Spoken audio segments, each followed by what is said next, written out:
अस्सलाम वालेकुम दादा जान। वालेकुम अस्सलाम बेटा, बैठो। कैसे हो? मैं बिल्कुल ठीक। दादा जान, आज मैं आपको ज्यादा सबक सुनाऊंगा। मामा ने मुझे बहुत अच्छे से याद कराया है। हाँ, शाबाश शाबाश। अच्छा, वो कहाँ है अपनी वरीशा बिटिया? क्या मतलब वो आज भी नहीं उठी? नहीं दादा जान, महक चच्ची सो रही थी तो मामा ने कहा उन्हें मत जगाओ, इसलिए मैं अकेला आ गया। ठीक कहा तुम्हारी मामा ने। देखो ना, हम किसी को जबरदस्ती इबादत नहीं करा सकते। इबादत जो है ना, वो हमारी रूह और हमारे खालिक के दरमियान एक ऐसा रिश्ता है कि जो नसीब वालों ही को मिलता है। चलो शाबाश, सुनाओ। जल्दी जल्दी करो, देर हो रही है। अभी बस ये तैयार हो गया, थोड़ी सी देर लगेगी। अस्सलाम वालेकुम बीजान। वालेकुम अस्सलाम। आज फिर तुम अकेले लगी हुई। महक कहाँ है? मैंने तुमसे कहा भी था कि महक को तुम खुद उठा लिया करो। बीजान, आप जानते हैं ना, मुझसे किसी से भी ना जबरदस्ती नहीं होती। और मैं अकेली थोड़ी हूँ, ये है ना शैला मेरे साथ। ये इसको देखो, और इतना सारा तेल डाल दिया। देखे ना बीजान, बताया इसको कि परहेजी खाना खाते हैं पापा। शैला, महक को बुला कर लाओ और कहो कि बीजान ने बुलाया। जी बीजान। शहला। जी भाभी, तुम्हें एक बात कितनी बार समझानी पड़ेगी कि मेरी चाय सुबह मेरे कमरे में ले आया करो। ला रही थी भाभी। और तुमको ये बात कब तक समझानी पड़ेगी कि तुम नई नवेली दुल्हन नहीं हो जो हाथ पे हाथ रख के बैठी हुई हो। अरे घर की जिम्मेदारियों को कब समझोगी? कब तक मेहरुन्निसा उठाएगी ये जिम्मेदारियां? वजह इसके कि तुम मेहरुन्निसा का हाथ बटाओ, फिर तुम चाय मांग रही हो उससे। आपका हो गया, अब मैं बोलूं? वो क्या है बीजान, मुझे भाभी की तरह अच्छी बहू का दिखावा करना नहीं आता। मैं जो हूं, जैसी हूं, आपके सामने हूं, इनकी तरह नहीं। मुंह पे कुछ और पीठ पीछे कुछ और।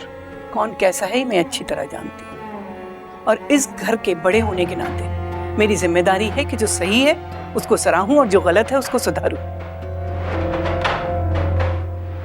शहला, मेरी चाय बनी या नहीं?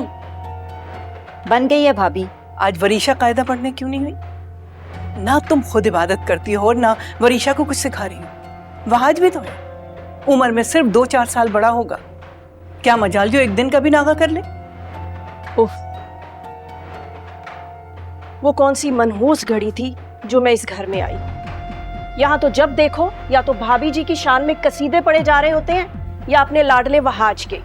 और ये जो आप लोग बिन मौके की इबादत का रोब झाड़ते रहते हो ना मुझे, आप लोग इबादत कीजिए, जरूर कीजिए प्लीज। जिस खुदा की इबादत करते हैं ना, उसके बंदों की भी कुछ फिक्र कर लीजिए। सारी रात मेरी वरीशा बुखार में तपती रही है, लेकिन किसी ने एक बार भी नहीं पूछा कि वरीशा अभी तक कमरे से बाहर क्यों नहीं आई, या महक तुम इतनी देर से क्यों उठी हो। बस आप सब लोगों की तोपों का रुख तो हर वक्त महक की तरफ रहता है। बीजान, वरीशा को रात से बुखार है, हमें कैसे पता चलेगा कि उसे बुखार है? कोई बताएगा तब ना। ना बताएगी, बस शिकायतों के ढेर लगे रहेंगे। चलिए देख लेते हैं उसको। मैं भी चलती हूँ। कहाँ जा रही हो? चलो लेट जाओ, यहाँ चुप करके लेट जाओ। मगर मामा, मैं तो दादा के पास जा रही थी। आज संडे है ना, वो वॉच को लेके वॉक पे जाते हैं, मैंने भी जाना है उनके साथ। चुप करके बैठी रहो, कोई नहीं तड़प रहा बाहर तुम्हारे बगैर। सब जा चुके हैं। दादा जान वहाज को इसलिए बाहर लेकर जाते हैं कि वो उनका पोता है। तुम पोती हो इसलिए तुम्हारी कोई फिक्र नहीं। तुमने अपनी अहमियत खुद बनानी, समझी? प्लीज मामा। चुप करके लेटी रहो, बुखार का बहाना करना है।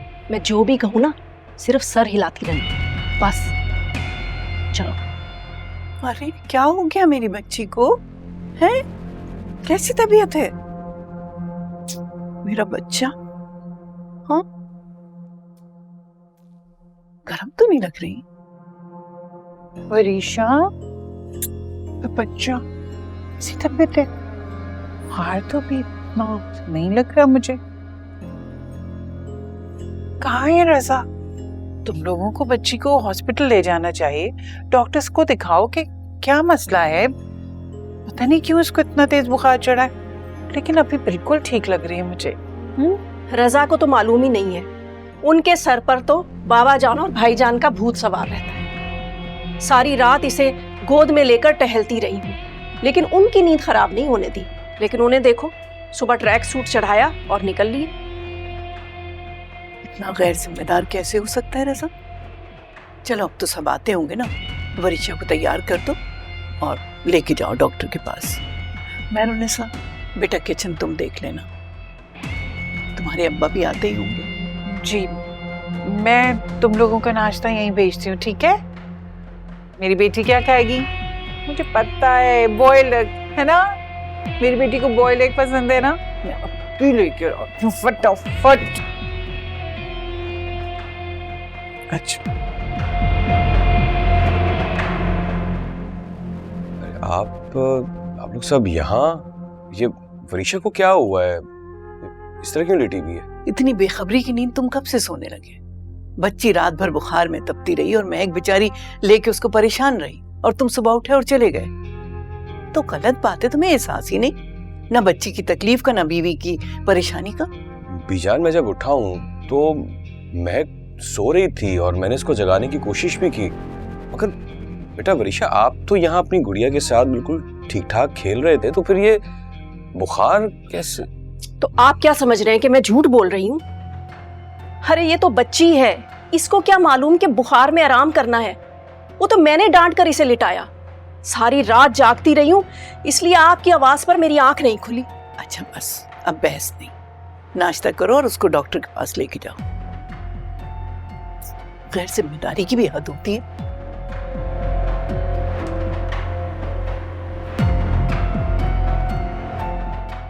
देख लें अब।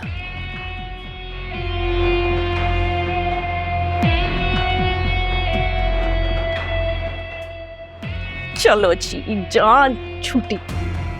अब हम दोनों माँ बेटी ना कोई अच्छी सी मूवी देखते हैं। हाँ चलो, सब कुछ यहाँ बिस्तर पे ही आएगा, 5 स्टार होटल की तरह। अरे वाज, नहीं जोर नहीं लगा यार, मैं हार जाऊंगा वाज। अरे यार, हाँ चाचू, आज फिर मैं आपसे जीत गया। लो चार। वहाज, बेटे पहले नाश्ता करो, उसके बाद रेसलिंग होती रहेगी। भाई इन बच्चों की वजह से ही तो घर में रौनक है।